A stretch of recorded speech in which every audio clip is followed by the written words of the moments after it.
I think I'm changing my tune on the Knicks offseason here, just because it seems like a big trade is going to happen now. And maybe it's just kind of things being blown out of proportion, reports being blown out of proportion, anonymous sources, things like that.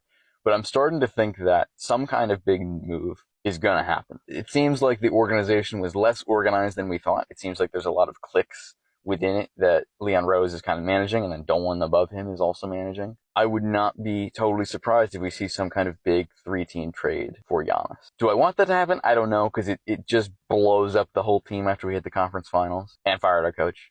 KD would be fun, and I think you could get him at margin because the Suns probably want to get rid of him, and I think he wants to leave. But I also don't know how that would go, how he'd fit in our system, especially with he's not a good defender, but obviously he's a great scorer. And him and Brunson would be fun to watch play together. I think you're giving up Cat. He's on his way out the door if KD's coming or if Giannis is coming. The one I saw drawn up for Giannis was like we send Bridges to the Spurs, or Bridges and someone to the Spurs for picks, and then use those picks and Cat to send to the Bucks for Giannis.